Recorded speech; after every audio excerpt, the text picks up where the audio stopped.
if you're watching this on YouTube, because I didn't take the time to put the video in front of this, we didn't have an intro video because we're having to change the software we're using. Please bear with us. Podcast listeners won't know this happened, which means we're starting the show in 3, 2, 1. Welcome back, everyone, to The Angry Chicken, and this is our first post-launch episode of After Boomsday. That sentence didn't make any sense. I'm joined, as always, by Willie Dills, Gregory, Jocelyn Moffat. I didn't say my name. Hi, I'm Garrett. Well done, sir. It's weird to come in without the intro, man. It's throwing me off. Same. I think it threw Garrett off, too. Same. If you're listening at home... I like it. Yep. If you're listening at home and things are weird, that's because we had to change software. We had to change the software that we're talking to each other with. We changed the software that we're using to record it with. Because Skype is crap and Discord is a coin flip. You have to sacrifice a goat to see if maybe you get good audio out of Discord for an entire podcast. So if we seem a little harebrained today, it's because not only does the world not make sense in terms of our production, but it doesn't make sense in terms of the game that we cover called Hearthstone. What a brave new world we find ourselves in, guys. Things are crazy. It's super fun right now. I'm really enjoying I think this is my favorite early meta we've ever had. Ooh, high praise. Yeah. I mean, Witchwood I think Ungoro is still probably the benchmark, right? Everyone's like, oh man, Ungoro was so fun right away. But even then, I didn't feel like there was this many archetypes that I could choose and mess around with. And I don't think we're going to end up with is this Witchwood free-for-all, there's 15 viable things for each class type of thing that makes it really difficult because you don't know what you're up against. I do think we are going to settle down on a few archetypes, but I think they're all going to be fun archetypes. There's going to be really crazy things that can still happen. So just a lot going on in each game. The board is just super complicated because of magnetic stuff and all these different buff things that classes are doing. And then there's all these OTKs. But then of course aggro is still a thing. I don't know, it's really cool. Yeah, my gut is reaction to it all is that it's a good mix. It's a good mix of new and old. If you want something that you're kind of familiar with and makes sense and maybe has a few new cards, there's quite a few decks that seem to have made the jump at least 1 week in. But if you want something that is completely unlike anything you've ever played before, there's plenty of those too. Oh yeah. Yes, there is. And then of course the card that we all thought was going to be the best card ever, Giggling Inventor, is the best card ever. Apparently. It's the corridor creeper of this expansion of hey, we all kind of... It wasn't a sleeper. Everybody. Yeah, no, everyone knew it was just going to be good. Yeah. But it's really good, and in fact, it's so good that people are playing Blood Knight and Mossy Horror now. Yeah. Deal with it, which is pretty sweet. Like I said, brave new world. Yeah. I have been up and down. I got as high as 3, and then I've fallen all the way back to 0 stars, rank 5. Several times this has happened now, but I haven't given in and just played Zoo or anything like that. So that's kind of why it's been so volatile. But I do think that I've got a few all-star decks. But here's what's happened to me so far. I don't know if you guys have seen this. You build a deck and you start winning with it and you think, oh my God, is this the new busted thing? And then you realize, oh no, there's another new busted thing, and there's also this thing kills my busted thing. So it's not actually that busted. Because I really did think that Deathrattle Rogue and Mecha'thun Priest were somehow just unbeatable decks when I first started with them. And then it was oh no, with Mecha'thun Priest, sometimes they just bash you in the face a lot, and you can't Mecha'thun, right? Then you just say Alma face, and you never get your old god, and you're real sad. Sometimes they bash you in the face with that deck too, and you just lose. So it's it feels like everything is tempered by something, and right now it's I haven't found that deck that just kind of chugs through the meta at a reliable rate, right? Yeah, and that's the thing is I'm kind of sitting here, I'm really excited to hear from you two to see maybe how you're dealing with it mentally, which is how much. I don't know how much to buy into anything, because before the jump we were having this discussion about how we've achieved such a good balance that it's actually hard to climb. And so now here we are after the Boomsday release, and I'm just like, am I having trouble climbing because it's kind of the same as it was before the jump, even though the decks are different? Am I having trouble climbing because the decks are just too different, too many people trying too many different things? Am I just bad at the game? I just don't even worry about climbing in the first few weeks of an expansion because everything's so crazy. This is my time when I just have fun. It's like there's time to grind once the meta's more figured out and stuff like that. Like I go in and see what cool fun things. I did craft a golden whiz bang. I've even just been playing whiz bang because it's just so much fun. You get all golden decks, you get the golden hero power, you get everything. It's awesome. So I don't know. I'm just like, this is my fun time. So I'm playing with just super crazy stuff that probably doesn't have much more than a 50% win rate, if even that. And I don't care. Yeah. I'm like, I can't lose stars at this rank. So what does it even matter? So if you do want to climb, though, if there's someone out there listening to this show and they're like, hey, I want to climb, my suggestions for you are Zoo. The Healy Zoo, but with the doubling thing, yep. and the one drop that gives everything +2/+2 or whatever. The leftmost card. Yeah. Anyway. Yeah. Soul Infusion. That's a really good deck, and that will climb. Then actually, right now, Spell Hunter. Is super good for climbing. It's really weird, but it works in this meta pretty well. And the only thing that I think it added was the Discover a Secret spell. Which it's basically the same deck. Yeah, I didn't even think of Secret Plan as being good for that deck, but the fact that you already run secrets, you already run the Spellstone, and then just discovering an extra secret every now and then, and also just here's another spell, and Hunter didn't really have 30 spell cards at all were super good, so it kind of just fits in there. But it's got a lot of pressure, and then obviously Odd Rogue is still going to crush, and then the new Tempo Mage. So these are just essentially pretty aggressive decks, and they will just kind of win. So if people are watching or listening and they want to climb, I think you want to be an aggressive player right now and just kind of bust your way through some of these people who are trying to Mecha'thun you. Exactly. And the other thing is too, a lot of the decks that you just mentioned are decks that aren't new. They might have one or two new edition cards, but they're not. The other reason that these decks are probably doing so well is people just already know how to play them. So it's going to take a little while for people to learn how to play some of the new kind of cool combo-y stuff. But Zoo with a couple of new additions, you pretty much know how to play Zoo. Spell Hunter's been around for a while now, so you can kind of know how to play Spell Hunter. So I think these decks are ones that people are a little bit more familiar with, so they're going to just inherently have higher win rates. True. I was talking about this on my stream last night, actually, because somebody was like, oh man, all these decks are just the same decks. And that's just always how it's going to work. I mean, it's just... Yeah, definitely. We're adding 130 cards to 1,000 cards, right? Mm-hmm. So it's not like these 130 cards are going to just flip-flop everything. Some of these are going to be decks that just run only cards from Boomsday. It's always going to work this way, except for the actual rotation, right? When we rotate a bunch of cards out, that is when you will see actual straight up, okay, we got to come up with a brand new archetype because there's no more Shutterwalk or something like that. Yeah. Right? But when we just have an expansion added in, it's always going to kind of fit into what already exists, right? And there are a few actual straight up new decks, which I think is kind of cool. Obviously things like Topsy Turvy Priest and Mecha'thun Priest and stuff like that. That's a brand new archetype, but we're never going to have all new archetypes when an expansion comes. It's just not how it works. Yeah, but people want to climb, right? And you're not going to try and keep just gaining levels with a deck you have no idea how to play. Just that kind of desire from a certain percentage of the player base to want to continue to get a higher rank is going to keep older decks around. Also, I'm in this camp. We're not all that creative. I don't really know what to make when the expansion first pops up, and I'm just like, I don't know. Maybe Zoo is a thing. It turns out it is, and then I was like, I don't know. Maybe Paladin's gonna stick around. It'll be a mech thing. Yes. The mech Paladin turns out pretty bad, but if you throw mechs in with odd,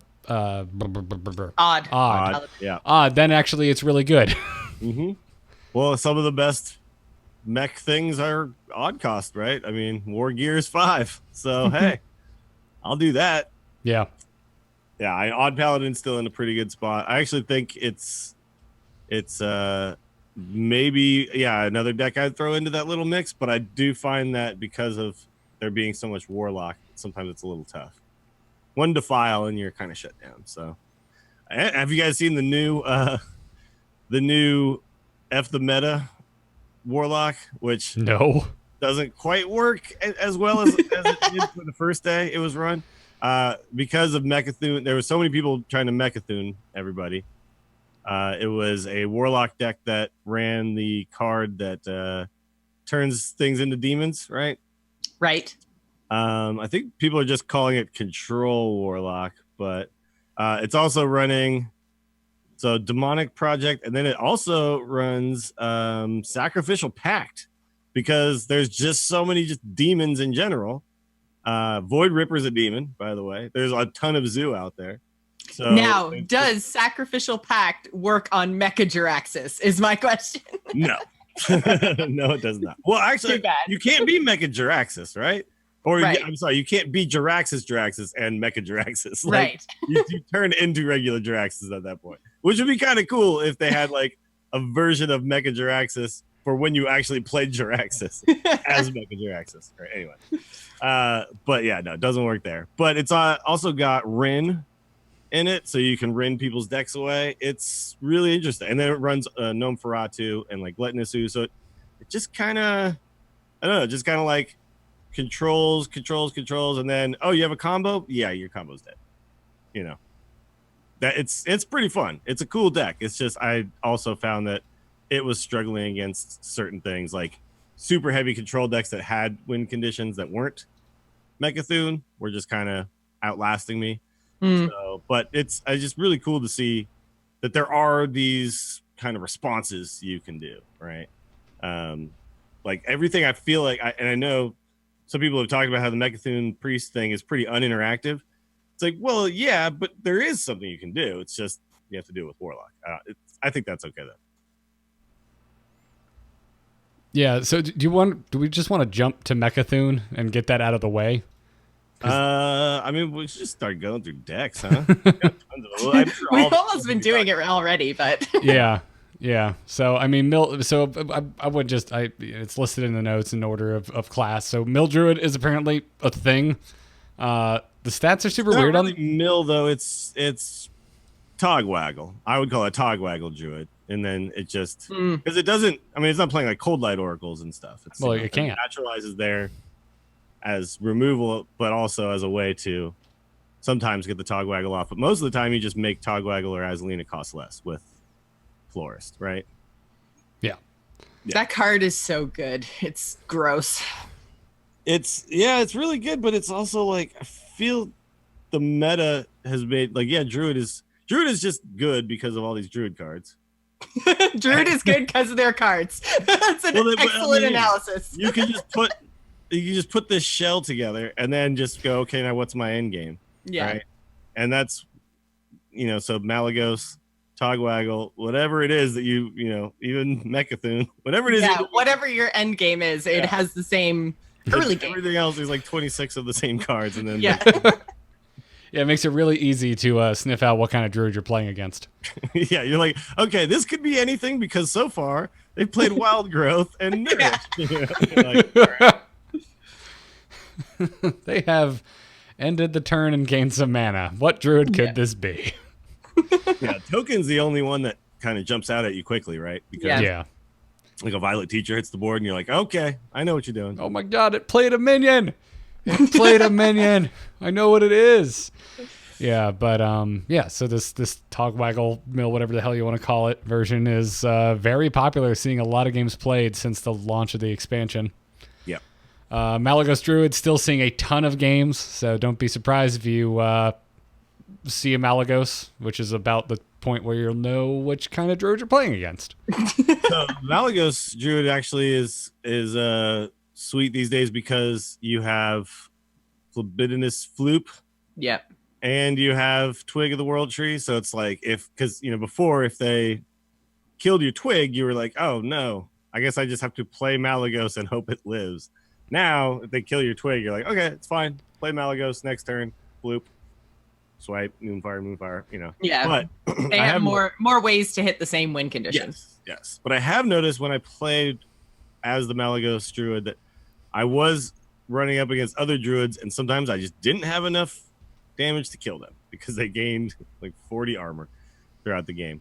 So their armor game seems ridiculous. Like I'm running into Druids and playing against Druids that are gaining more armor than Warriors, and I'm just like, this doesn't seem right. But that's why bear tanks are good. They have to run Alexstrasza because you just got to knock them down to 15, which is actually knocking them down to like 40. So feels bad, man. Yeah, we should have gotten a Mecha Alexstrasza that reduced armor. Ooh, yeah, reduce your opponent's armor to 15, and that would still do like 40 damage. Or just, kill the armor is what you should do. We should probably mention each class's potential Mecha'thun version, because apparently like almost every class can do it. You can Mecha'thun in Druid with Mecha'thun, Innervate, Naturalize. Yes. Kill your whole deck, Mecha'thun, Innervate, Naturalize. Yeah, we were talking about that before the expansion even came out. To me, that was the most obvious one. Mm-hmm. But it turns out that the priest one is turns out priest didn't see that coming. Yeah, all right. Did not see that coming. Hunter, like you already mentioned, Spell Hunter Dills, like it hasn't changed except for Secret Plan. Secret Plan, that's it. Which, it's funny. I was playing Spell Hunter last night. Secret Plan, while I do think is a bad card, it does work in this particular instance because, like I said, they just didn't have 30 good cards. 30 good spells, yeah. Yeah. So you took out one card that was not as good and put this one in. And one thing that's nice about it is it does allow you to pick the one you need oftentimes because there's not that many spells or secrets in standard. So you usually will get an option of something with it, like Explosive Trap will be there, Freezing Trap will be there. Well, and even then, sometimes there have been, so we saw in HCT Germany last weekend, like just choosing something that you wouldn't put in your deck otherwise, like Misdirect. When you're playing against a Warlock with a Giant on board, it's like they don't even want to attack. So, it gives you a little bit of flexibility, and flexibility is really, really key on ladder. So, yeah, the fact that it's Discover is just so friggin' good. Yeah. So. Yeah, if it was just to give me a random secret, it would be terrible. Yeah, but it would not even. But it allows you to have some flexibility, and you're still doing the thing that your deck wants to do, which is power up your Spellstone. So, yeah, it's when we're doing card reviews and we're talking about cards before the set comes out, we didn't really say this, I don't think, at all during our Boomsday stuff. But when in the past, we've always said, yeah, this card is very specific. It would be good if sideboarding was a thing, but sideboarding isn't a thing. So this card is bad. You're never going to put it in your deck on purpose. But because of Discover, cards like that suddenly they have a place. I like Secret Plan. It's interesting. Also, I did not expect Spell Hunter to just come out swinging like this. I saw, I think one, like the first day, and I got up the next day and I was like, ooh, HS Replay has stats now. I love looking at stats. And it's like Spell Hunter really high up in games played. I'm like, ooh, okay. Didn't see that coming. Yeah. I mean, Deathstalker Rexar is just really good right now. Mm-hmm. Yeah. Well, he's so disruptive, right? You can build whatever beast it is that you need to combat whatever deck that you're playing. And usually by turn 5 or 6, depending on if you've got the coin or not, you know what deck you're facing, except for, like we already talked about, Druid, sometimes hard to tell. But like by the time you're putting down Deathstalker Rexar, you're like, okay, I need to disrupt X, Y, and Z thing. I need to put a lot of taunts out there. I need to make sure I stay close to 30 health. Like you know what the thing is that's going to counter your opponent, and Deathstalker Rexar just lets you do that, regardless of what deck you've built. It also just lets you just make a giant thing every single turn. Yeah. Yeah, if you get into a top deck war, giant thing every turn, no, probably not. Yeah, if you get into a top deck war against a hunter who has their Death Knight up, it's over. I was playing quite a bit of even Shaman in like day 3 and 4 because I wanted to try and start winning. And I kept going up against hunters with Deathstalker Rexar, and that even Shaman runs no draw. And I just kept running out of resources. And it didn't matter if the hunter ran out of resources too, because they could just build a beast. Yeah.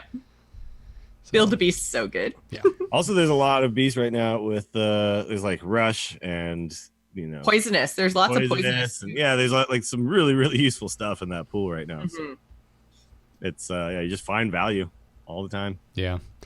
But let's stop talking about old Hunter and let's talk about the new Hunter, which is Deathrattle. Deathrattle Hunter is seeing quite a lot of play. It's seeing a really solid win rate.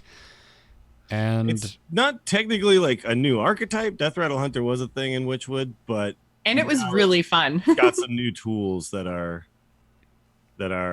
super sweet, right? Like it, the whole play dead, the whole what's the 3-drop guy, Terrace Scale Stalker, obviously cubes, like that was happening with eggs and stuff. With the eggs, yeah. But now you've got what is it? Fireworks tech. To spider bomb, to proc your spider bombs, and then of course every single deck seems to have put in Ziliax, but then the mechanical whelps is like another like okay, so this card didn't look good on its surface because most of the time when we've seen something like this in the past, it hasn't necessarily been that great, right? We had like the 1/1 that turned into a 5/5, like we've had a lot of things like this, right? The eggs were good because they're cheap. This was so expensive, but it turns out that just because a 7/7 is big and scary and annoying, it's pretty good. And then the fact, of course, that you can make it Deathrattle a bunch of times. That's it. It's because it exists in this deck with all of these tools. It's ridiculous. But it's also Deathrattle Rogue is using this too. It's like I didn't expect this. Yeah. Plus, we're also talking like a post-cube world is what we're living in as well. Like there's also cube to contend with something like Mechanical Whelp.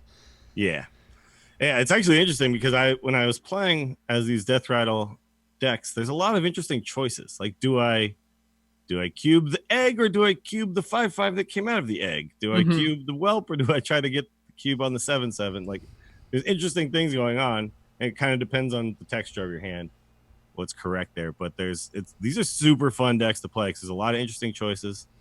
And when things go right, they go really right, and you just crush people, and you feel real good. Yeah, everyone seems to be talking about, Mecha'thun, and oh my god, I feel so bad to lose to it. This is the deck where I'm going, what just happened?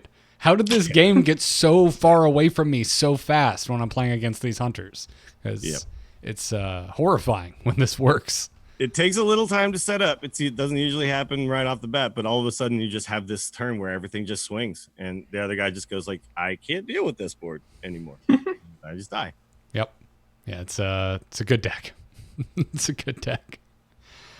As far as mage, tempo mage, man, like it's doing really well. Yeah, this is another one that hasn't really changed all that much. They got the Shooting Star card, which actually is ridiculously good when you pair it with the Emissary guy, because then it's like for 3 mana, you're doing 3 damage to 3 things on the other side of the board, and that's just really, really good in a meta that is really dominated by Zoo right now. Yeah, there is some big spell mage out there, but tempo mage is just, I don't know, just like wins quickly. Yeah. Just wins quickly or runs out of steam quickly, and then you just go, okay, never mind, on to the next game. Yeah. I'm actually surprised at how good some of these spell damage cards are in it. Like I didn't really think they were going to go down the whole Celestial Emissary thing, but I've even seen Cosmic Anomaly too. Black Cat. Yeah. People running Black Cat in non-odd mage just because it's a spell damage card. So like they don't get the draw, but they still get the spell damage, and they're just trying to buff up their Shooting Star. Star, yeah. Yeah, and things like Cinder Storm and all that kind of stuff. And it's running Arcane Missiles too. It doesn't hurt. Sure, yeah. But it's kind of gone through a bunch of changes. I think I'm actually looking at this version. Yeah, this version is more of what I'm seeing now, where they're not running the make double 2-drops that are buffed by spell damage card anymore. Oh yeah, the unexpected results. Results. We were pretty sure that card wasn't going to be great. Yeah, but it's really, really not great, you guys. The problem is that the 4-drops aren't good. You get some really terrible 4-drops, and you're like, I just did this sweet 6-mana combo, and these drops suck. Yeah, they're like 3 2s and 3 3s and stuff, and they have cool effects, but you don't get the cool effects because they're battle cries. You know, so that sucks. Yeah. So, yeah, that card. And it's really hard to bump it up past, like you're pretty much for unexpected results going to get 3 drops or 4 drops. It's so hard to bump it up any further than that. Yeah. So yeah, it's just not worth running.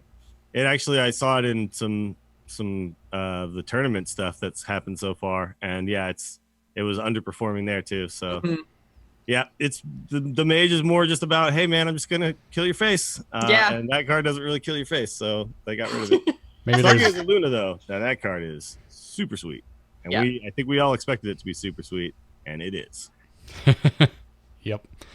Maybe there's some sweet 4-drops in the next set. Maybe unexpected results came from maybe they moved it back from the next set for some reason. Who knows? Because it seemed like they were trying to make that card work, but it's definitely going to be something that we're going to have to kind of reassess as each new set comes out, much the same as you have to reassess odd and evens with each new set to see if there's any new archetypes there. But right now the 4-drop pool is not great.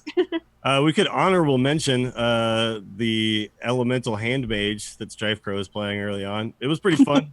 I had a good time with it. I don't think it's very good in the meta, but it is a super fun deck to play because you get to run the whatchamacallit too, the one that makes all your minions cost 1.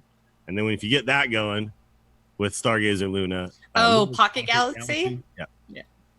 If you get that going with a Stargazer Luna, you get some really, really fun turns. Mm-hmm. Very cool. I heard a lot of talk about that deck for like 6 hours. Yeah, I mean, it's the problem that it has is that it doesn't have any board recovery. And so a lot of times you spend all your time like filling your hand up with stuff, and then the other guy's like, well, I'm just going to spend my turns killing you. And then you're you're like, look at all these cards I have. Drop a giant. And they're like, I don't care about a single 8/8. I'm just punching your face in. Yeah. Yeah, so Tempo Mage, you mentioned Big Mage or Big Spell Mage. Big Spell Mage is making quite the resurgence at the moment, but Tempo Mage is just running away with games played and also the win rate. So if you're looking for a mage deck, top mage, yep. As for Paladin, Odd Paladin is really loving life right now. This ended up being the home for mechs in Paladin. Not every mech, but quite a few. But it's also still running the stuff that would make sense in an Odd Paladin. So running your Lost in the Jungles, your Righteous Protectors, stuff like that. But not only did the new mechs find a home, but Nightmare Amalgam is in a deck, and it's working really well. Yeah, you can magnetize to it. So, hey, let's do it. It's funny because, you look at Paladin on HS Replay, and the top 1, 2, 3, 4, 5, 6 decks are Odd Paladin, just different versions. Yeah. This personally for me is the deck I'm having the most success with. I just don't want to play more Paladin because I always play Paladin, but I'm winning, so I guess this is what we're doing. But it's Kangor's Endless Army. It's fun to play the game thinking about that card because I just need to the first 3 mechs that die all need to be good magnetized bastards. That's what I need. I actually cut that from my version. I was just doing the straight up aggro thing. But it is interesting because it is a reload the board card, right? When like you lose the board and then you're like, okay, it's back now, which is 1 card, which is kind of nice. It's like their little version of like Gul'dan or something. Yeah. Which against a lot of control can be really nice. There's some surprising ones that made it in. The Bronze Gatekeeper, I didn't think was a very good magnetic. The 1/5 taunt guy. Yeah, man. All 3 of us, I think we were like, this card is boring.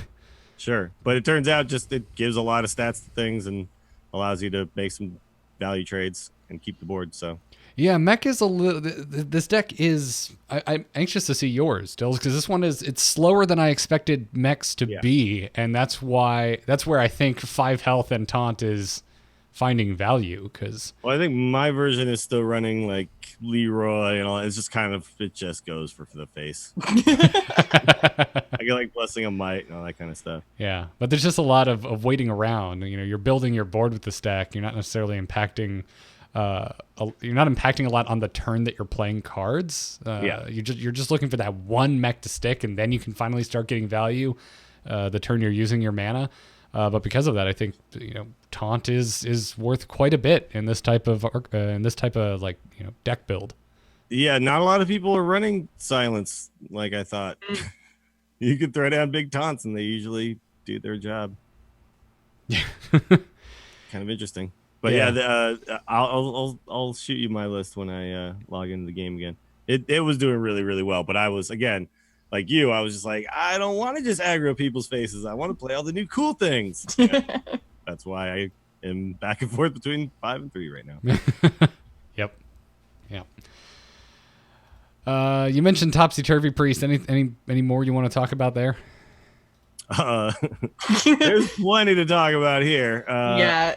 I feel like this is going to just totally break everything once people get better at playing it. Like the more people practice with this, the worse it's going to get for the game. Like, yeah, it's really, really complex, but it can basically kill anything. And there isn't any interaction that you can do with it. It's like they just have one turn where they have to click like 100 things, but if they can get it off in the 2-minute timer, then they'll just kill your face no matter what you do. So if they're good enough with it, then they will do it. And that's the thing, if they're good enough with it, eventually, like I feel like all the pros are going to be good enough with it, and I think a lot of people on ladder are going to be good enough with it that this is just going to see so much play. And so is this the new Patron Warrior? Like the super hard to play, super good deck. Maybe. I mean, so for people who don't know what it does, basically you get on the board 3 Radiant Elementals. Yeah. Through the use of a Vivid Nightmare, which choose a friendly minion, summon a copy of it with 1 health remaining. Then you get a test subject, which is the 0/2 return any spells you cast on this minion to your hand. You get that guy going. And then at that point, you can put a bunch of Divine Spirits into it, and then topsy-turvy it. It dies because it has 0 attack, and then it dies, and you get all those spells back, and then you keep building the spells up in your hand, and you start essentially making Stone Tusk Boars that you are Divine Spiriting. Divine Spirit on a billion times. There are Chargers with 32 or 64 attack or whatever you've gotten it up to. Yeah, whatever you need. But you have to continue to do it to this test subject, kill your test subject, but make a new test subject before you kill your test subject with the Vivid Nightmare, and then start doing it again.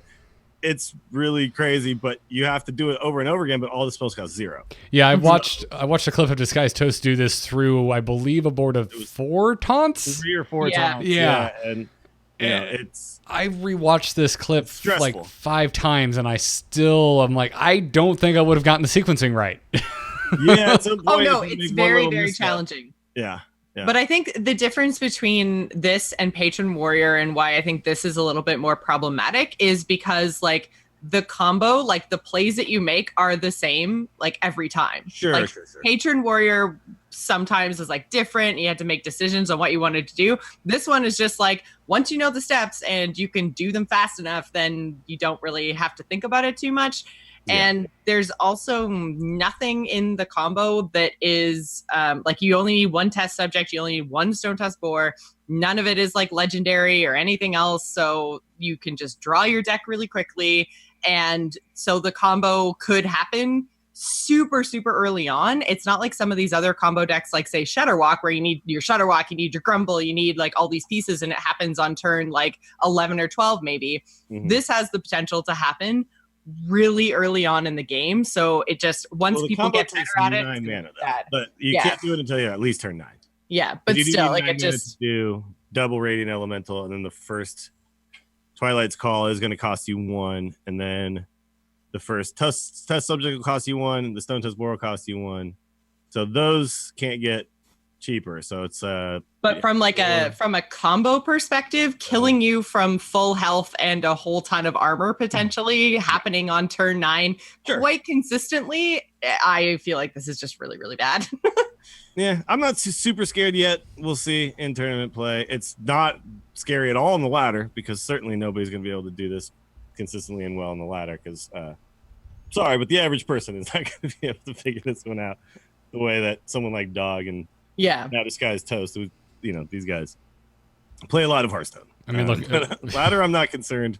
Pro play, I pro play. Yeah, I'm thinking from a pro play, because no, you're right. Like this, it's really hard. Like it's nicknamed, APM Priest for a reason, and I think it's going to be exciting for the first little while to watch the pros like try and even potentially fail in tournament play. So I think it's going to be really, really interesting, because Hearthstone tends to be a game where a lot of, especially in pro play, they're sitting back, they're thinking, we used to make fun of Life Coach way back in the day, calling him Rope Coach, but now that's basically every pro player in every tournament is taking every full turn. And so this is very exciting. When these turns happen, it's going to be very exciting for a little while. But then I think it's going to be like, okay, everyone's bringing this deck. Everyone's trying this combo. Like, I don't know. I feel like think it's going to be problematic from a pro standpoint. But yeah, ladder, I think it's probably okay. Much as patron was probably okay. But pro play, I don't know. Yeah, I'm kind of with you, Joss. I think if it takes off anywhere, it's kind of problematic. If it does finally, if people get practice enough with it on ladder that it starts showing up consistently, it's going to be an issue. And you're right. Like, I really like that Disguised Toast clip. I know there's Trump clips going around too. But I don't need to see it over and over again. So I don't know. I mean, as for right now, I didn't look this up beforehand, but the most played version of this deck is rocking a 32% win rate with 16,000 games logged. So not something you should probably be too concerned with at the moment, but I remember right now on the ladder, it's got a terrible win rate. Yeah. Suck at it. Yeah, when we looked at Topsy Turvy though, we were like, oh boy, 0 mana spell. This is different than patron, but patron's win rate was lower than it was supposed to have been, but it still had a decent win rate across the board because it didn't require you in a single turn to do something that literally takes the entire full minute and a half that you're allotted, right? Yeah. Yep. All right, time to talk about Mecha'thun Priest because this is the Mecha'thun deck of choice. This is the deck everybody seems to be talking about. Mecha'thun has found a home. It has found viability, and it is with Anduin. Or Tyrande, depending on who you're playing as. Tyrande! So the reason why Mecha'thun Priest is... so it's interesting because when I was playing Mecha'thun on like day one, I had some people in my chat talking about, oh man, that combo is like 5 cards though. And, that's a lot of cards. Or then as you were drawing like combo pieces, they're like, oh, now you have part of the combo. And I'm like, no. Like, you can't look at this the way we look at every other combo that exists in Hearthstone. This is a 30 card combo. It is not 5 cards or 4 cards or 3 cards. It is a 30 card combo. It doesn't matter how big your combo is because you have to have drawn your entire deck to play it. Right. And so the Mecha'thun Priest, it's a 5 card combo, right? So you play, for people who don't know, Reckless Experimenter. Makes your Deathrattles cost 3 less, but then they die at the end of the turn. Then you must play Coffin Crasher first. Because Deathrattles happen in order. So when it dies, the Coffin Crasher will pull the Mecha'thun out of your hand. It needs to be the last card in your hand at that point. And then you play Double Ticking Abomination. The Coffin Crasher costs 3. The Ticking Abominations cost 1 because of the Reckless Experimenter. So the whole thing costs exactly 10 mana, right? And then when the Coffin Crasher dies first, it pulls Mecha'thun. Then the 2 Ticking Abominations go off. They deal 5 damage to all of your minions. Mecha'thun has exactly 10 health. He dies. You win, right? So it's... As long as you have no other cards left in your hand, right? and at that point, you had to have all the cards in your hand and deck, But the reason why it's so good in Priest is because, that combo is just there and it works. But Psychic Scream is a really good card to just kind of have as your last few cards in your hand, right? So you hem it away your entire friggin' hand, or your entire deck, except for this combo and Psychic Screams. So, Dills, when you were saying earlier that it's a 30-card combo, Hemet Jungle Hunter refutes your reality and substitutes his own. Well, if you hem it exactly on turn 6, oftentimes you look and you have like 3 cards left in your deck, right? And so suddenly you're just like almost there. And so this deck does get its combo off exactly on turn 10 quite often. But it's just really, when you were last few turns before you do the combo are just Psychic Scream, it's hard to die, right? Because they don't ever have a board that can attack you. So that's kind of, I think, Psychic Scream and the sheer amount of draw that's available for Priest is why this version works so well. And then, Hemet you can play in any deck. So, but it's just what you get to do right at the end before you actually do the combo is like, here, man, put your whole board away. Deathrattles doesn't matter what you got on there. They're all going away, and I'm going to just Mecha'thun you as soon as it gets to turn 10. It's pretty crazy. Yeah, it is so crazy, in fact, that Mecha'thun Priest is, if we're looking at individual lists, so the list we're using as the example is the third most played deck on HS Replay at the moment. Yeah. It's gotten a lot of hype because a bunch of pros have played it and talked about how they think it might be kind of busted. And it's gotten, just a lot of people have jumped on board. Also, it's a combo that kills anything through any amount of damage or armor, blah, blah, blah. Like, it doesn't matter. Taunts doesn't matter, So, yeah. It makes me wish that like the Paladin Death Knight was better somehow. Because this feels unfair. It is too slow. And then like seeing this being played on turn 10, it's just like, oh man, why is the Paladin Death Knight so underpowered? It's like they were afraid of the effect, so they made it really hard to pull off and take a really long time. And then they were like, oh, we can totally do this faster. Mecha'thun. Well, it's really interesting to me, though, that what it's done is bring cards like, when we first saw Ticking Abomination, we were like, well, that's stupid. Why would I ever want to deal 5 damage to my own minions? When we saw Coffin Crasher, we're like, maybe. And it turned out not to be that great. Well, now all of a sudden, and we saw Hemet, we were like, maybe there's a thing here. All of a sudden, 4 expansions later, all the pieces come together. Yep. We found it. Do you think this combo was found internally? Do you think they found this in testing? Chalky works. Chalky works there now, so yeah, they found it. Fair. And they let it through anyway. So Chalky found it and didn't tell anybody.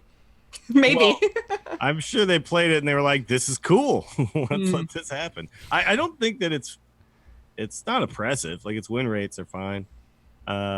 It's just, sometimes it's like, it's funny because you look back when they nerfed things like Leroy and stuff, and they were saying, well, we want more interaction and less, OTK stuff. And now there's like 15 OTKs. Like, everybody has some OTK available to them.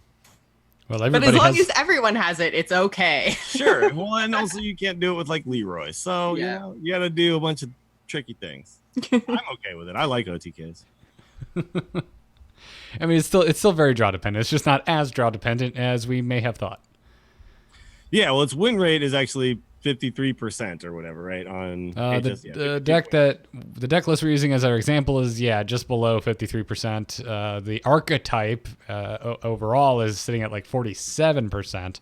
But there's some bad versions of it out there. Yeah. But this list. It loses pretty bad. It has very polarizing matchups. It basically wins against anything that's control-y or combo-y, but it loses pretty quickly to anything that's aggressive. Like Odd Rogue, it has a 22% win rate against. Like Tempo Mage, it has 21%. Like it's very polarizing. The only removal really is Psychic Scream and Spirit Lash. Mm-hmm. Spirit Lash doesn't kill a lot of things these days. It's really just a stall mechanic until you can Psychic Scream. And sometimes you Psychic Scream, you're just trying not to die, and then they just keep reloading, and you don't have enough Psychic Screams, right? So I've definitely had some rough times with it where I'm just getting smashed in my face over and over again. But against, like you said, against anything control-based, any other OTK, you get there faster than they do. Yeah. So. Yep. Next, we're moving into Rogue, which means there's a Deathrattle Rogue that needs to be talked about. And it looks kind of similar to the Deathrattle Hunter. Because it's running eggs, it's running mechanical whelps, it's running Ziliacs. It's got a lot of similar cards just because those are the good death rattles, right? But what it has now is it has the Necrium Vial, which we were like, okay, it's a little expensive, but it turns out when you're just paying 5 mana for 2 7/7s, that's okay. Sometimes you pay 2 mana for it because of prep, right? So it turns out it's actually pretty good. Necrium Blade is really good too. It allows you to set these death rattles up. So you can do things like play the blade on 3, swing with it once, and then on 4 you can like Devilsaur Egg and then swing again, and you immediately have a 5/5 on board, right? So it's very cool. I did really, really well with this deck. I think the first night I played it, I was 11-4. It just is hard to beat. It just does so many sticky things, so many sticky minions, so many ways to activate them. You got Cold Blood to activate your eggs. You got Void Ripper, flip them around. And I was able to, and there were certain turns where, I was like jokingly at the end of the turn, I was like, that was a pretty good turn. And it was because the other guy would have like 5 minions on board, and I would basically have like a couple eggs or whatever. By the end of the turn, I'd have a full board of 5/5s, and all of his stuff would be dead. Like, that's what this deck is capable of. You can just swing the board so quickly. Yeah. Do you have a preference between this and Deathrattle Hunter? To me, Deathrattle Hunter just feels a little bit more finely tuned. I think both are fine. I think probably the Deathrattle Hunter has a couple more tools in its toolkit, right? Because of Play Dead and stuff. But they both seem pretty similar. The Necroom Vial is actually disgusting. So I don't know. I actually can't tell which one is technically better. One thing that Deathrattle Hunter doesn't have, those things like Sap, right? And Eviscerate and stuff. So just ways to just burst people down too once you get a few minions to stick. Yeah, not as many tricks. They just keep hitting you in the face for 2. One thing a lot of people asked about is Ziliax in the deck. And it's kind of weird because I know it's not a ton of mechs in here, but if you can just Ziliax something that, like, it's just a removal that gives you a little life back. But if you can get Ziliax onto a 7/7 mechanical dragon, you're healing for 10, right? So that's actually not that hard to do. I've done it a bunch of times. So yeah, and I mean there's a couple of mechs in this deck because your Light Nozzle dude, he's a mech, and your Whelps themselves, even before the actual dragon dude comes out, those guys are mechs too. So there's some mechs in here. But Ziliax, it's funny, like a lot of people just think if you're not magnetizing Ziliax, it's not good. It's like, no, it's just fine on its own a lot of times too. Yeah. It still has a lot of keywords other than magnetic on there. Yeah. Plus, it's rogue. It's running Cold Blood. Like, worst case scenario, you can set up a trade against something you're really afraid of with Cold Blood on Ziliax. And then he sticks around because he has Divine Shield, right? So yeah, exactly. Yeah, still sticks around, needs to be dealt with. So worth mentioning. The winner right now, just overall though, like if you just go and look at my win rates, Odd Rogue, same old Odd Rogue as ever, just killing it. Yep, it's just really good, and it's got some new cool tools. We got a bunch of more aggressive cards in this set, and they're in here. Blink Foxes are in there. That makes me happy. Well, my version's a little different than this one, but I'll pull up mine. Mine runs Ziliax as well. I just run anything that is like, I can hit you with this. I would like to hit your face. A 2/2 for 2 mana daggers. That's just so friggin' good. Yeah. Yep. I mean, the second most played Odd Rogue is running Giggling Inventor, which is not a big surprise. I think that's the only new card in that list, though. But the top list right now with 34,000 games played is same old Odd Rogue. Yeah, this is not the version that I'm running, but I guess this is the most popular one being run. Yeah. This is the one sitting no new cards at all, apparently. This is the one sitting at a 58% win rate. Mine has tons of new cards. Well, it makes sense though. I mean, it's just Odd Rogue is just good. Yeah, it is just good. But you're not wrong. There's variations sitting at even higher win rates with newer cards. Giggling Inventor seeming to make its way into a lot of different Odd Rogues. This one's running Myra's Unstable Myra's Element. Unstable Element is in mine as well, because a lot of times I love that card. Yeah, a lot of times you get down to the end and you just want to draw all your cards. It's like, man, if I had my last 4 cards, I would just win right now. Oh, hey. Yeah. Or so like I'll do it on like, I'll do it with like 20 cards left in my deck sometimes, because I'm just like, I know that if I have the next 7 cards, I will probably kill you with these. Yeah. Yeah. Shaman time? Do we talk about Shaman? Sure. Even Shaman is still very popular and still almost the same, but Zap and Thunderhead have found their way. Oh, and Arcane Dynamo. Almost forgot about Arcane Dynamo. But I'm really stoked on Thunderhead right now. Combined with Zap, which is the only overload that's run in this list, it works. It does work. I mean, it's draw dependent. You need to have Zap to get the tokens off of your Thunderhead. But is this one not running the weapon? That was the other overload that a lot of people were running. Is that 2 mana 2/3 weapon that overloads you? Stormforged Axe. Stormforged Axe. The old Stormforged Axe. Yeah, no, not this particular. Not this particular list. Okay. Yeah, that. My version had both of those in there because you're right. The Thunderhead making these sparks is really powerful for just kind of getting there and then building a board. And then when you find Bloodlust, which I think you find 2/3 of the time or something like It's a that, very good chance to find your Bloodlust off of with Dynamo. Arcane Dynamo, Mm-hmm. yeah, you just get any kind of big board and you just smash them. Yep. But Dynamo also, again, gives you that flex, much like we were talking about Spell Hunter, what seems like a while ago now. There's other, depending on the situation that you're in, you may take a Volcano. So Volcano, and then the other one you could take is the 7 mana, turn all your minions into legendaries, which actually is another just way to like, okay, I made a big board of totems and crap. Now let's make it into something scary. Yeah, if you kind of like drew backwards and you're sitting on a lot of your 2-drops in the late game, thinking to yourself, how do I win with this? And it's just like, well, I reject this hand. Let's make a new one. Sure, but it's funny because there is still a debate raging about Arcane Dynamo and if it's actually worth it, right? Because the argument is, yeah, you get Bloodlust and yeah, you get this and you get that. But a lot of people are saying, hey, if you can play a 6 mana 3/4, you're probably already winning. Yeah, like you're probably going to win the game regardless of whether you find a Bloodlust or not, right?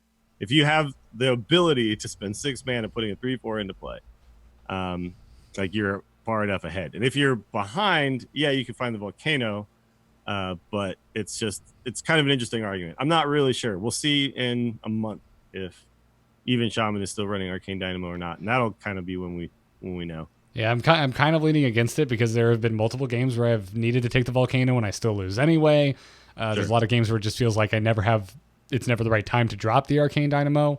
But that being said, bad experiences tend to stick with you more than the good. So, yeah, and it's still got. I mean, even Shaman is just, I think, a deck that's just going to win a fair amount of the time, just because it just makes a big ass board and punches your face in, right? Yep. So, Arcane Dynamo or not, I think it's just a good archetype. Yeah.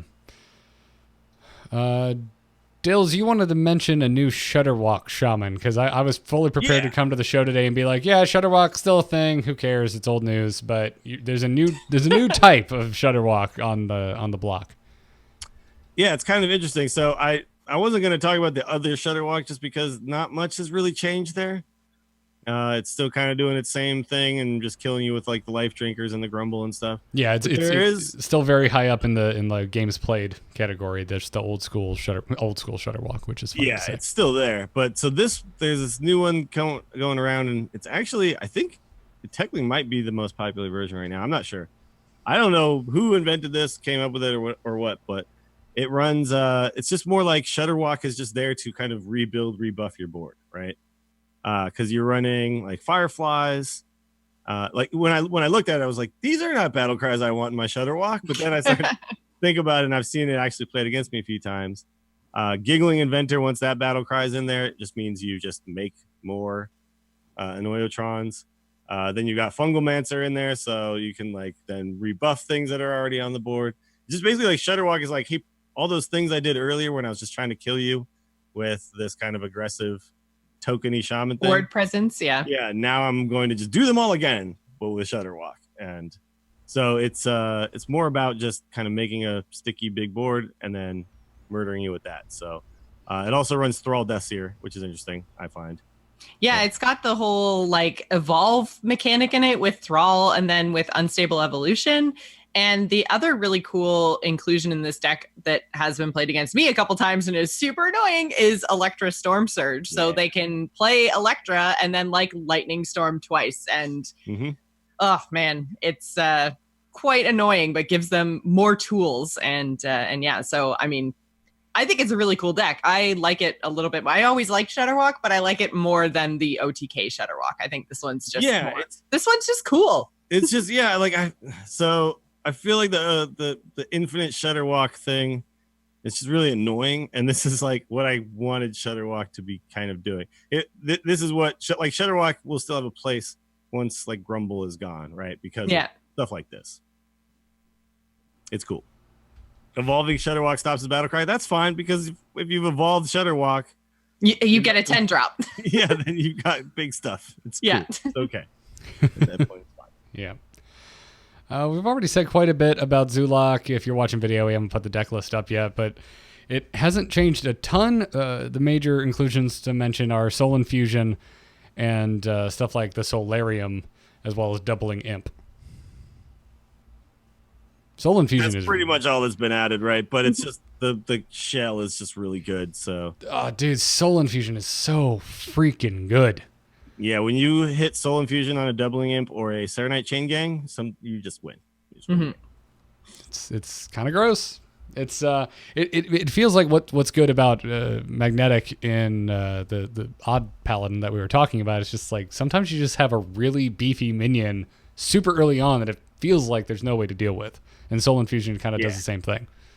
I've actually had a lot of games where I just Soul Infusion like whatever I was going to play on 2, and then I just like if I hadn't drawn a 1-drop but I have Soul Infusion, I'll just do it on 1. Just do it, yeah, because no matter what it hits is good, yeah. And I did something that turn, so it's pretty good. It's real good. Yeah, because in that case, I'm assuming you don't have your Keleseth in hand, so why not just play a buffed 1-drop? Yeah, exactly. Chat is surprised that there's no Dreadlord in this. This is the more aggressive version, so it's not really Dreadlord. Against anybody who's not playing aggro is just a 5-mana 4/5. So against like when you're trying to be the aggressive guy and kill them, you want Doom Guards instead. When you're not running Gul'dan, you don't get to bring back Dreadlords. So that is a good card, just not for this exact version. Yeah. Jocelyn, you were talking to me about something that's going around called Pain Lock, and it's actually kind of hard to dig up on sites like HS Replay because it hasn't been nailed down yet. Yeah, it's I feel like a really kind of interesting up and coming, we still have to figure it out sort of thing. I don't know. It's like kind of like a demony zoo kind of card, but you're also like doing damage to your hero, and I can't remember, like some of the lists have hooked reavers in them, so you're like trying to get your hooked reavers out as 7/7s on turn 4, so you're doing like Kobold Librarians, Flame Imps, like all that kind of stuff. And it also runs the Crystallizer, which is the neutral card where you take 5 damage but gain 5 armor, so it's like a net like no effect on your health. So like it's basically trying to get the reavers out real fast. Well, also you got the Nether Soul Buster. Yeah. If you Crystallizer on turn 4, you Crystallizer and Nether Soul Buster, and you get a 6/5. Yeah. So you're basically trying to take advantage of any cards that get buffed by your hero taking damage. So yeah. I don't know if it's going to stick around. It definitely needs a lot more refining. It's not seeing a lot of play, but it's kind of a new twist. Not as good as Heal Zoo, I think. It's not. Yeah, Heal Zoo is just incredible. That's the issue. I think if Heal Zoo wasn't a thing, this would probably be the version of Zoo people would be playing. But because we've got like this deck is not giving me free Happy Ghouls ever, right? Yeah. And do free Happy Ghouls make you Happy Dills? Oh yeah. Good to know. Love me some free Happy Ghouls. All right, last deck I was going to talk about is Odd Warrior because it is quite popular. It helped win HGC Germany. It was in the winning lineup. And it turns out Dr. Boom Mad Genius is really good. And I still haven't opened one, and I'm mad. It's funny because it is good, kind of, but it's also I've seen lists where it's getting cut too. I don't know. It's interesting. For one thing, I do know is good is Boom Ship though. That card is freaking sick. Like Firebat has just gone all in on this card, saying it's like the best card in the set, and I kind of agree with him. It doesn't really work for this type of deck though, because you don't want to put into play a bunch of like, friggin' acolytes or whatever. Like you want to be putting in giant things into play. But that's also been a really interesting deck. This is a cool list though. I like it. The Dinomatic is actually better than I expected as well, because you can actually just kill things like a single thing with it oftentimes too. It's interesting. I haven't played much of this list, but Yeah, it's I know, like I've had my boards cleared and divine shields popped and all kinds of stuff from this stupid Dinomatic. It's definitely better, I think, than we thought it might be originally. But I also think that mechs are getting played a lot less than we thought. So there's a lot more targets than I think we thought there would be when we were first reviewing the set. So is that bumming you out at all that we're not seeing as many mechs? I think it's kind of interesting, and I'm having played through GVG, I'm more okay with it than I thought I was going to be. It's fine. When like day one, I kind of realized, because you just heard about this mech thing, but then when you actually opened all your packs and then clicked on your collection and typed in mech and started looking through, you were like, there's not that much good stuff here. So it just kind of, I kind of realized, like, I don't think this is not going to take over, right? And it has not. Like the EMP operator, not a good card. Yeah, there's not that many mechs out there. Have either one of you actually gone over and played anything in Wild? Because I feel like all the influx of mechs in this combined with GVG, there might be some really cool stuff going on over there. But I haven't had any Wild time yet. So well, the problem with playing mechs in Wild is they don't OTK you, and Starliner Druid does. Yeah, Starliner Druid is disgusting in Wild. It's awesome. So the idea is you Aviana Kun, Bran, double friggin' whatchamacallit, Kraken. Double Kraken people in the face. They do 8 each. They have 7. Okay. And then you Starliner and it deals 14. So it's 8, 16, 30. If you have 2 Starliners, you deal 44. And if it doesn't, and if they have more than 44 life, you still make a giant board of 9 7s, 7 7s, and you clear their board because you deal 28 damage to it. Wow. Right, because the Star Aligner, you have to have the 7 health minions on board, but the Star Aligner only hits your opponent, right? It's not everybody. Yeah, it's just all their minions. Yeah. And when you brand it, it happens twice. So it'll do it once, then do it again, and it's crazy. Jeez. Super fun though. It's really, really fun. So that's all the decks we were gonna highlight. There's obviously more out there that we didn't talk about. It would be impossible to mention every weird deck that everybody's trying to make work, but these are the things that are mostly rising to the top, whether they have a positive win rate or not. So real quick, I kind of want to go over each class's Mecha'thun possibilities. Not like all of them, because they can't all do it. But there's some weird ones that people didn't realize. So Warrior can boom ship out Mecha'thun and Malagos, double inner rage, like inner rage, Malagos, inner rage, Mecha'thun, then Whirlwind.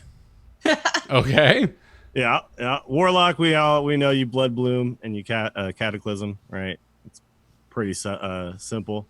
But Rogue, you can backstab, prep Abyss, your own dude. Wow. That deals 10. Yeah, we know about the Priest one. Oh, Hunter. If you get the double mech, the reduction in mana cost, you get Mecha'thun down to 8. You can then Hunter's Mark, Arcane Shot, your Mecha'thun. That's a little harder to pull off than Priest. Yeah, like the thing is though, it's really weird because like you thought that Mecha'thun was going to be okay. Maybe this class can do it. Maybe this class can do it. If you get creative enough, kind of every class can do it, and it's really interesting. I was so surprised at how many people were trying all these different Mecha'thun decks out on day one, and how many of them were actually working. It just made no sense. That card that's the corridor creeper of this set, where we looked at it like memes. And then no, it's like, oh no, might actually need a nerf. It's just crazy. I just feel like maybe the Priest one could get ugly if that deck gets refined. I think everything else still a little on the meme side, but does make for some interesting gameplay. Still definitely doable. I feel like the Rogue one could be kind of like even more doable now that everyone has Hemet, which is great in these decks, but with Myra's unstable elements, like once you get your combo pieces, you can just be like, bam, goodbye deck. Yeah, true. I didn't even think about that. The thing is, like, you can't hem it because you can't hem it until you have your combo pieces because they all cost less than 3. But Yeah. It's crazy stuff, man. Crazy stuff. I did not see that coming. Like it's truly neutral. Like you're right. Just about everyone can make it work, even though there's much easier classes to do it with. Can't make it work. I guess Shaman technically can't. Right? I can't think of a way they could do it. Paladin would struggle to do it, and Mage would struggle to do it. Right? Mm-hmm. Yeah. But Paladin has the Death Knight, so they already have a way to do it. Oh yeah, no, they already have that thing. Yeah, they already have that. Yeah. You put doing it all the time. You play the Paladin Death Knight and you put Mecha'thun out to make them think you're doing something with Mecha'thun, and while they're so confused, you just get the 4 horsemen out and win. Ah, sure. There you go. That's how you Mecha'thun is. You can OTK people with it in Wild, because you get like Thaurissan ticks and stuff like that. But in Standard, it's pretty impossible. Also, you don't have Auction Master Beardo anymore anyway, so yeah. I think it's Wild is the only way to do it. Poor Paladin. Yeah, I feel real bad for them. Yeah, they're doing so poor, tied for first place against Odd Rogue. Poor fun Paladin. Okay, fair. I like the mech package. It's breathed new life into the Odd Paladin for me. But anyway, we are going to move into news. If you didn't notice, we're doing today a little bit out of order. But before we do that, if I can learn how to talk like a human being, we have a sponsor to thank for today, and that's Away Luggage. They are back to sponsor this episode of The Angry Chicken. You can check out their offerings at awaytravel.com/TAC. And if you like what you're looking at, you can get $20 off your order by using the code TAC at checkout. So go and check that out. If you've never heard us talk about Away Luggage before, it's my favorite thing ever. Yeah, they sent all three of us their carry-on luggage. It is the nicest piece of luggage the three of us have ever owned, and probably will ever own, because these things are extremely rugged, and they come with a lifetime warranty. So I don't think I'm ever going to have a nicer piece of luggage, because this is it. This is the Highlander of luggage. There can only be one. The thing is perfect. It's like everything I ever wanted. It's got the squishing technology, right? Smooshing technology. Oh man, I always get that wrong. I believe it's referred to as an interior pressure system, so you can push the air out. But sure, smooshing. Smooshing technology. Jocelyn is still lobbying for that. Yep. We love it. Just take the patent out, and then then they'll have to pay me when they inevitably have to use it. I like it. Yes. We love their carry-on and their bigger carry-on because they both have internal batteries for charging your devices. Maybe devices that you're trying to kill someone with Mecha'thun on, and you drained your battery. Yep. There you go. It's in your carry-on. It's done. Away Luggage got you covered. Away Luggage keeps you playing Hearthstone without having to rub elbows with somebody you don't know in the terminal. Ugh. Ew, touching elbows. Ew. Well, this is my experience before I had the Away Luggage, was always walking around, seeing all of the plugs, and there always being somebody there. Yeah. It's like, dang it. So you like end up 3 gates away from where you're trying to take off from, because that's the only place you can find one. And then like now I just sit down, put my suitcase right between my legs, plug right into that thing, and I'm playing Hearthstone. It's awesome. It's great. It's wonderful. It's free shipping within the 48 lower states, a 100-day return policy. We already mentioned the lifetime warranty, but go check them out. For $20 off a suitcase, go to awaytravel.com/TAC and use the promo code TAC during checkout. We thank them for their support, and we thank you all for using that code and checking out that URL. Now, let's actually talk about the news, which isn't that new, but we haven't had time to talk about it. Good news, everyone! Dills, I feel like I could just feel you shaking for the last couple of episodes. While I know you're excited about new cards, there's been arena developments that we haven't had the time to discuss. Yeah, this was like you said, this is not something that just happened, but there was a blog post on playhearthstone.com about some updates that they were going to make with 12.0. So basically, when Boomsday was available, there was also going to be a bunch of changes to kind of improve on Arena again. Each iteration, I feel like they're getting closer and closer to optimal, and it's really nice and it's exciting. So they actually have reduced class cards, spells, and weapons that always had a bonus down just a little bit, and because those bonuses kind of stack, it actually means that it's they're still going to see more class cards, more spells and weapons than other stuff, just not all the time. And what was happening before is that games were kind of becoming samey, right? Like you would play against a mage and be like, well, I know they're going to blizzard me on turn 6 because they always get blizzard. Like now that's, you turn 6 is more of a mystery. You don't know exactly what's going to happen. Not every class is going to always have a bunch of Spike Ridge Steeds, and Paladin always going to have a bunch of blizzards and mage. Like it's going to be a little more variety. And that was the word that was used over and over again in this blog post, is that their aim is for variety.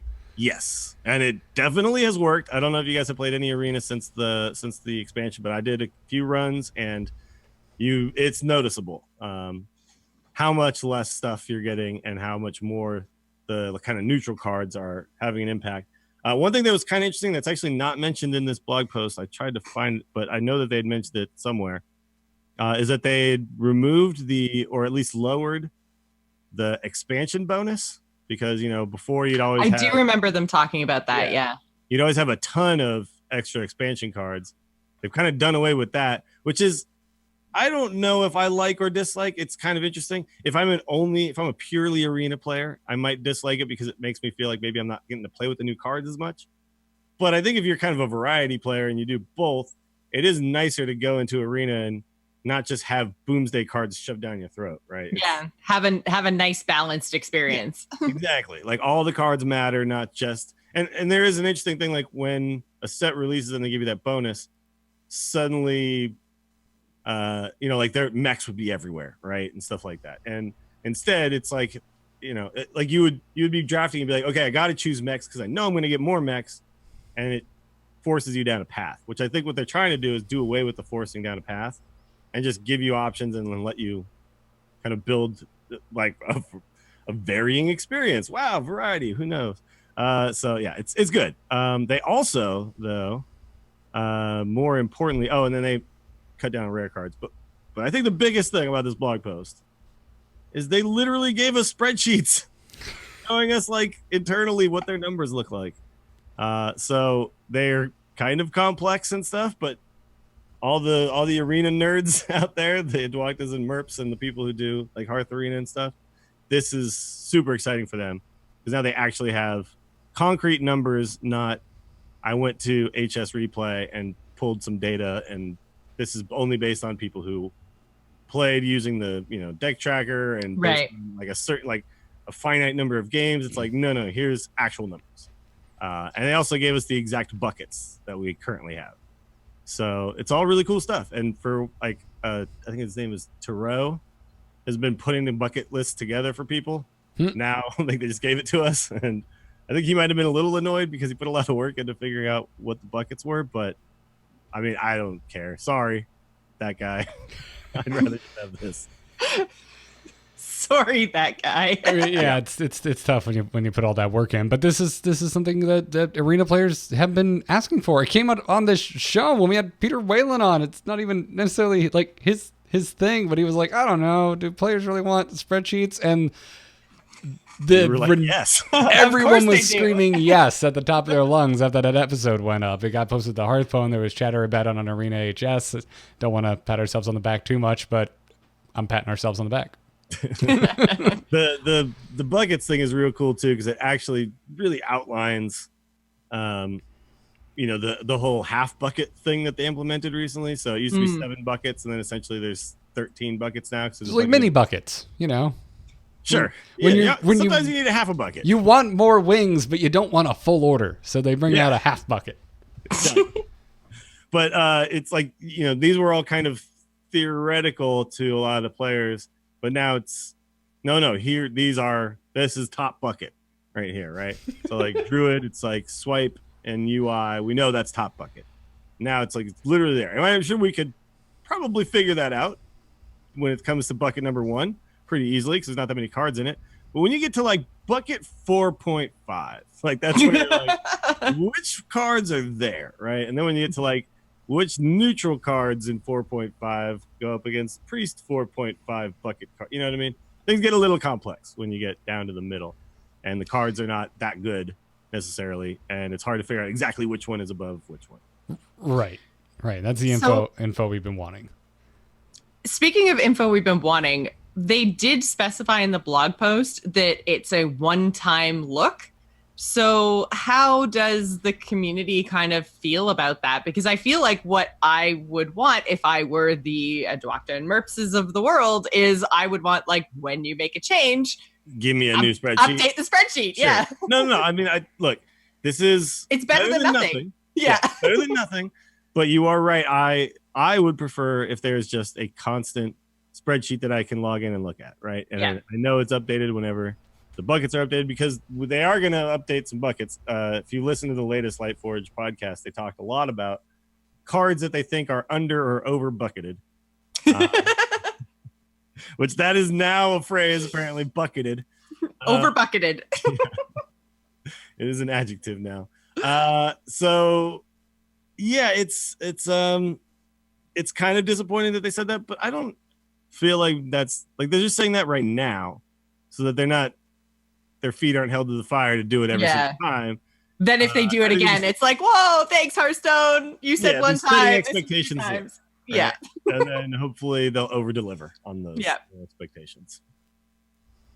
We'll see. I kind of look at that hopefully as an out, as of them being like, how will because they didn't know how this is going to be received. I'm not sure. I'm not sure how hard this is to do on their end. Again, I hesitate, but this doesn't seem like it's that hard. Like, if they probably just there's got to be a way to just out this to text, right? You just copy and paste literally it. Literally export this from your software, and it's like, okay, export as CSV. Okay, cool. There it is. Yeah. Well, and I mean, the thing is, depending on how detailed the blog posts are from here on out, when they do make changes, it's the kind of thing that now we have a base spreadsheet to work from. So the guesses are going to be much less guesses, much more like just making updates to the existing spreadsheet that you're going to be keeping on your on your own personal end of things. So I think maybe going forward, we take a look more at how detailed the change logs and the patch notes are. And as long as, patch note Steve has taken a course in writing, we might actually get all the information that we need. And then we can just keep updating the spreadsheets on our own. So at least it gives us a solid start. We have a touch. Yeah, we have a touch point now. Like, so from here, what does the spreadsheets look like? And it's kind of on the community to keep up with that, as long as Hearthstone is continually giving us enough information that the spreadsheet can be updated. But I think that they have said in the past, like, when they've made bucket changes, they've told us, like, up or down what cards sometimes. Or did they just give examples? I think it might be examples. Yeah, the more I think about it. The HS replay data was what everyone was using, and they were able to figure it out. Mm-hmm. I'd be interested to know, like, how close they were on a lot of this stuff, like how close they were on figuring out buckets, how close they were on figuring out actual appearance rates. Like, that would be very interesting to me, because again, like, this is a really good touch point for those people, because they can say, okay, here's using HS replay what we thought, here's the actual, and like, what's our variance there, like how far off were we? So now at least they have a touch point to say, like, this is the real data. Moving forward, how do we have to change our algorithms and stuff? Yeah, because I would think it would be pretty accurate, but the further down the bucket you go, the more kind of off base it gets. Like the higher up, it's probably pretty accurate, and then the lower we get into like the 6.5, it's just like, I don't know, all these cards are bad. There's just a lot of cards in those buckets too. Yeah, that's the thing. Like, the top cards, what the top cards are, and they show up next to each other. And that was one of the reasons I had to kind of lower some stuff too. Is that within those top buckets, when you get offered though, there's not that many cards in there. So if those buckets are getting offered a lot, like, that's when you kind of end up with these samey style decks. So. But yeah, it's kind of crazy that, like, Druid in the top bucket has 2 cards and Hunter has like 1, 2, 3, like a lot. Sure, like but then those cards will be up against top bucket neutral cards as well. Yeah, I don't know. It's interesting, but this is what I want from them all the time. Is just all the information. Just give it to us. Infrarogue chat actually, like, if they just wanted to give it just to, like, community creators too, and then let them disseminate it in some sort of digestible form to everybody else, sure, that's fine as well. I just want it to be out there. Yeah, the accurate information, because we're all looking at maybe inaccurate stuff when we're just looking at small sample sizes that HS Replay gives, it's not always going to be the full picture, right? Yeah. Yeah. That said, compared to another game I spent a lot of time with, Heroes of the Storm, so many more games logged on HS Replay compared to something like Heroes of the Storm. So it's just... Yeah. I look at something like that with just awe in my eyes. Like, That's still Hot Slug, still the thing. Yep, Hot Slugs is still the place to go. But until there is an API, it will not be perfect. But whatever the case is, before we take some emails, we've got some new post-Boomsday ones for you. We have another sponsor to thank today, and that's Green Chef. They are back. You can check them out by going to greenchef.us/TAC. And if you're not familiar with them, it's a meal kit delivery service. I know you're probably thinking, but wait, don't you guys work with HelloFresh? Yes, we work with HelloFresh as well. But Green Chef has other offerings as well. Like if you have a very specific meal plan that you adhere to, they have a lot to offer you. They have paleo, vegan, vegetarian, keto, gluten-free, omnivore, and carnivore. It's not just types of dinosaurs, it's the way humans eat. You can get all of that from Green Chef. And they also send premium organic ingredients with new recipes, again, on one sheet of paper with pictures, step-by-step instructions each week. Shows up at your door in a box. Really nice and cold. Stays nice and cold as well. Again, I know I mentioned with these meal kit delivery services that I live in Florida. There's a reason for that. I am in an actual swamp. This stuff actually makes it into my refrigerator perfectly fine if I can't get to it right away. So check it out. They also have expert chefs that design their recipes with gourmet flavors. So, stuff you usually got to go to the restaurant for. We just got a box last week, and I got just like an Asian type chicken noodle soup, and I was like, how is that dinner? It was so dinner. It was so freaking good that Katie and I are sitting there just pouring over the ingredients, being like, what made this delicious and also filling? Turns out if you make it like a ramen with noodles and whatnot, that helps. But yeah, they sent all kinds of stuff that we would not have been able to get on our own, or things we even would have thought of on our own, straight to our home, and you get to eat with food that you made yourself. And I'm not a good cook, and it came out great. So, check it out. They do the meal planning for you. They do the grocery shopping for you, and most of the prep. You should probably have a knife and some things to cook with, but other than that, they've pretty much got you covered. So go check them out. You can get $50 off your first box of Green Chef by going to greenchef.us/TAC. Again, that is greenchef.us/TAC, not .com. You're not going to get our page. So go to greenchef.us/TAC and get $50 off your first box of Green Chef. We also want to thank our patrons supporting us over at patreon.com/TAC. If you like this podcast, you want to support it directly, we've got an opt-in subscription over at patreon.com/TAC. Some of our newer patrons, thank you to Wavento. Hope I'm pronouncing that correctly. That sounds right. Johan L. and Tom S. Thank you very much for supporting the Angry Chicken. We appreciate it, folks. Just sent out the winnings for the Angriest Chicken Open, and that's because of Patreon. So thank you very much. Now, speaking of that, I got to talk to you guys after the show about an idea. Cool. Sweet. By the way, I guess I'll do a PSA right now. Sketchscape, if you're out there, you listening to my voice, you need to add me on BattleNet. You're the only person I can't send the winnings to, and there's a 3-day window apparently from when we become friends to when we're actual friends that I can gift you packs. So, which is weird, because how would I be abusing making friends and sending them packs? Yeah. I'm not sure how I abuse that. Maybe a smarter person than me could probably figure out game the system somehow. But if you hack someone's account and it has their card attached to it, and you want to gift yourself a bunch of packs off your friend's account, sure. I guess it still makes you enter your password, and a lot of times if you haven't bought anything in a while, whatever, doesn't matter, irrelevant. Anyway, Sketchscape, if you're out there, dude, I want to send you your cards, so add me, Garrett, on BattleNet. It's literally just Garrett. There's some numbers after there. You'll figure it out. All right, let's take some emails and wrap this up. Hello. Hello, it's me. Hello. Just quickly, do you get my message? Yep. Oh. Hello, brother.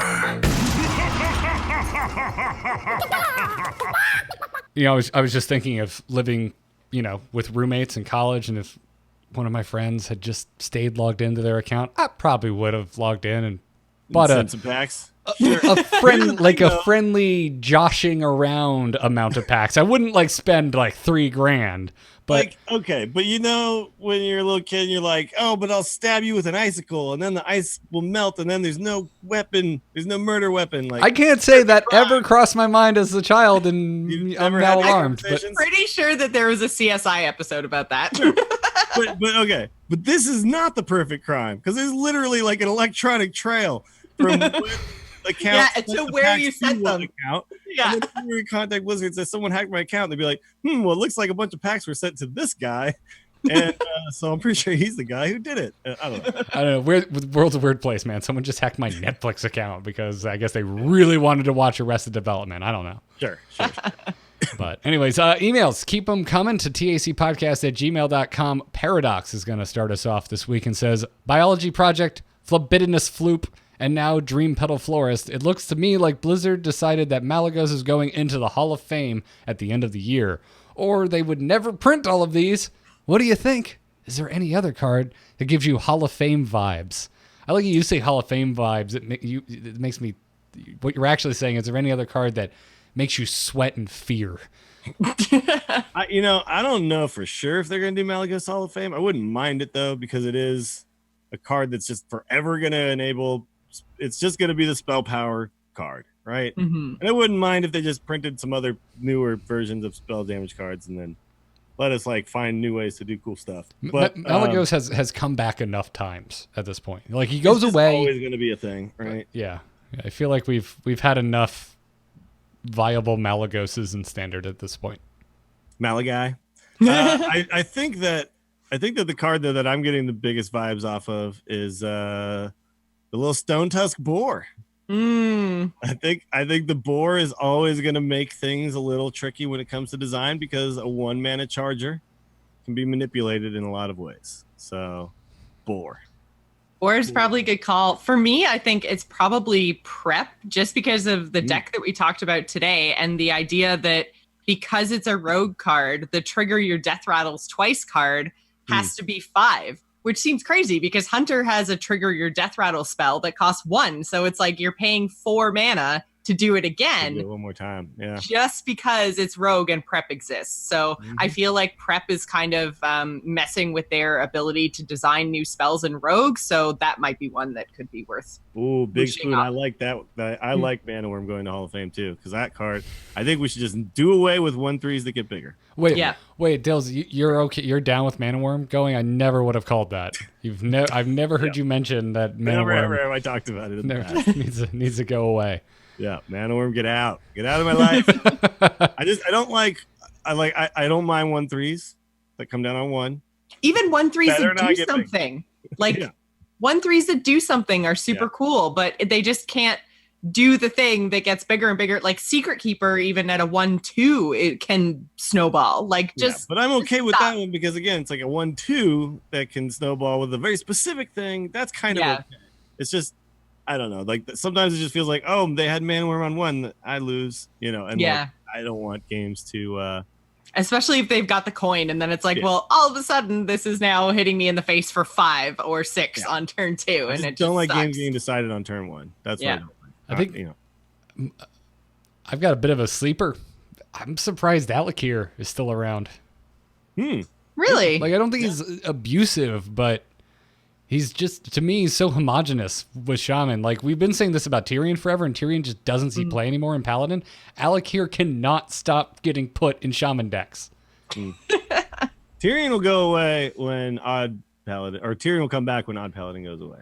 Yeah. But until you can't run even cost, just forget it. Yeah, but it is. And even then, like Tyrion sees play in that deck because of the Discover mechanics, right? Yeah. So it's like, basically Stonehill's in there to find Tyrion. To be Tyrion, yeah. I don't take Tyrion that often, but okay. I when I play that deck, I find Tyrion quite often with my Stonehill, but also you're finding the 3/7 make everything 3 guy. Ungoro belongs to the Titans. Yes. Tarim, Sunkeeper Tarim. Yeah, I don't know. I just, like, again, I don't think Alakir is something that's necessarily being abused, but it's just, he's got charge. And he's got Wind Fury. And he's an elemental, and we've got elemental buffs being played right now in Shaman decks. It's got to be limiting design space. Sure. I wonder if they're ever going to do things like I wouldn't mind them using the Hall of Fame, not necessarily just like, oh, this card is OP, but just this card is just the only way that you do this type of thing, right? Like Acolyte of Pain or something like that, where they're just like, yeah, just this has always been the thing, right? That you do this with, and it's in the classic set, and you know, there's no reason to ever print another way to draw cards because you just put Acolyte in there. Just Acolyte, yeah. Yeah, things like that. I don't know if they'll ever use it for that kind of stuff, but it's a way that I wouldn't mind seeing them use the Hall of Fame, right? Chat room's also bringing up Van Cleef, and what's kind of interesting about a lot of the cards that we've talked about today, like Eterian, Van Cleef, Alakir, like that's all original classic class legendaries. Why not just retire that whole set? Like, get rid of King Crush, get rid of like all the legendaries, just all the original class legendaries. Just be like, yeah, you know what? Rotate that. I've advocated for that in the past too, because I do think that would be cool. Is like, just give them all a fresh new legendary, and like just gift it to everybody. Just be like, here, these ones go to Hall of Fame. Here's a new set of like one legendary for each class. That way, it's kind of changes things up, because similar to Malagos being there forever. You'll always be a little concerned with Archmage Antonidas. You'll always be a little concerned with like Prophet Velen. It's always going to make things possible, right? And I feel like they're all cards that have seen play now. Like, I mean, King Crush is probably the one for Hunter that was like came back, King Crush is back now, because of recruiting and Deathrattle and beastie things like. So I feel like they've had their time in the spotlight. Like I'd be okay if they just kind of got rotated over to Wild. Hear me out. Good. Hear me out. This would be neat. If they send all of the classic legendaries into the Hall of Fame, that's going to happen right before the standard rotation. They do 3 legendaries per class for the first expansion after that rotation happens, and then every 2 years, so every other year is a legendary year. And the old class legendaries go out, new class legendaries come in, and you all get a copy of the third freebie class legendaries. I would love that. I think that would be the coolest thing ever. And it's funny because a lot of people complain about the cost of Hearthstone. I we've talked about it before, but imagine if they were just giving us 9 legendaries every now and then. A lot of people would just be like, okay, I'll play Hearthstone again. Well, I mean, yeah, you could say that of any number of legendaries, though, and everyone would be on board. Sure. This is the most. Who isn't getting behind this statement? Yeah, really. Is anyone going to complain about free legendaries ever?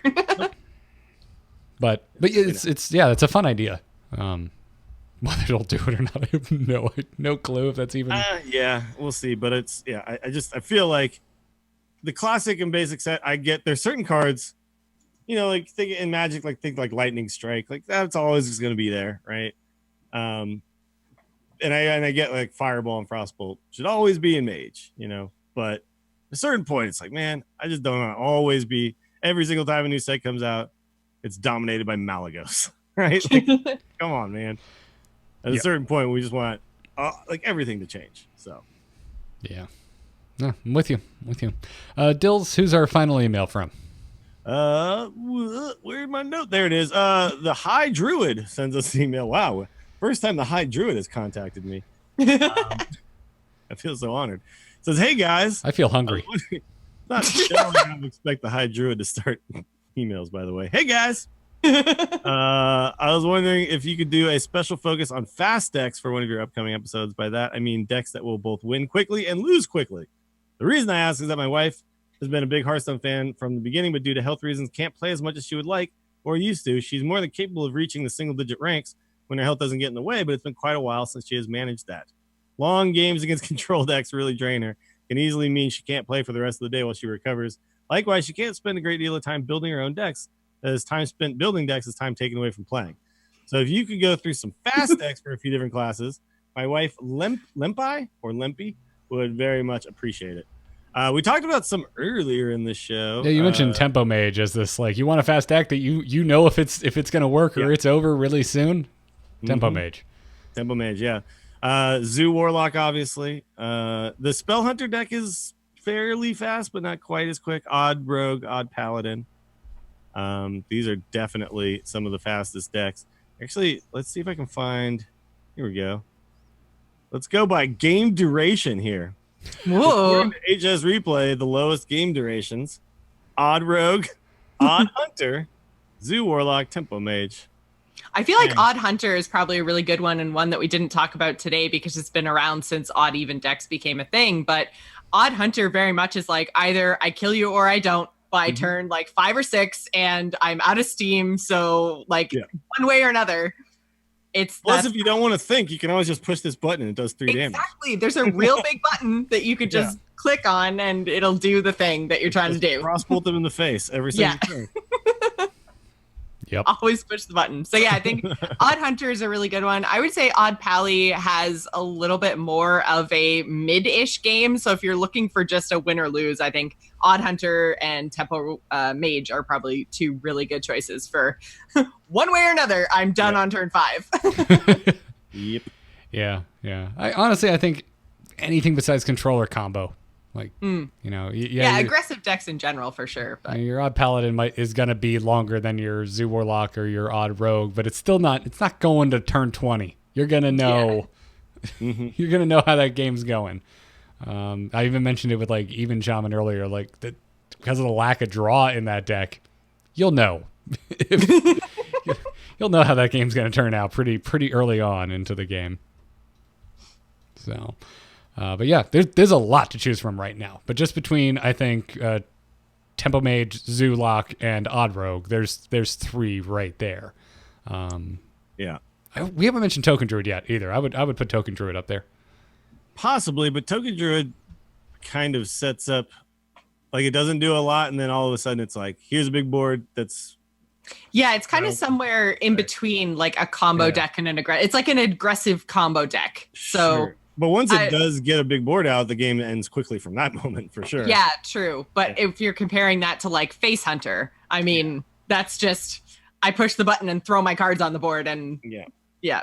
Token Druid is quite different than it used to be. Another deck that like Token Shaman these days, you could play that deck right now, not the even version, but like just straight up tokens with a Bloodlust, and you can actually do pretty decent with that too. Yeah, I'm just for the hell of it, I pulled up a new Token Druid that's running things like Explodinator and Landscaping, and none of the statistics go past turn 7. There you go. That's the one there. So there you are. There you are. It's good. It's good. It's a good way to...